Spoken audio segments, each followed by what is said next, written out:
Anybody ever get carpal tunnel pain?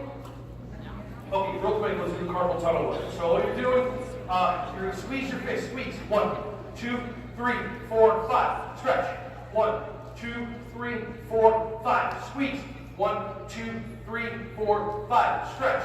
1, 2, 3, 4, 5. Awesome. Now, goosenecks or chicken beaks, everybody go, work on!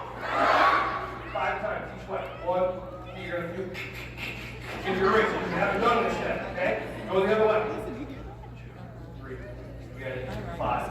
Awesome sauce. Okay, now we're going to stretch the front and the back. So this is what we're going to do. Just push down gently. Move your fingers, and notice when you move your fingers, you feel this going all the way up to your forearm. Everything's interconnected. So gently just push down. How many of you feel a little bit of stretch here? How many of you feel it going right up? Same thing with that lower back stretch, okay? The more you feel it going up, the more your body's telling you, please stretch it. Flip your wrist over. 2 parts of this stretching. Number 1, grab onto your wrist. And now just gently pull.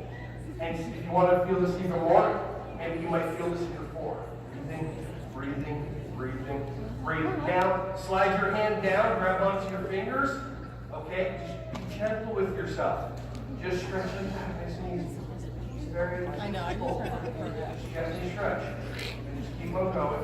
And whatever to you, and you're going to just lift twice. That's how you're going. Okay, all right, let's do the other side. Ready? Push down. Feel the stretching going up here. By the way, if you have one of those balls, just keep them and throw them at somebody later on. Especially if you're in a restaurant. Flip it over. Part 1. And then slide your fingers down. And just gently stretch part 2.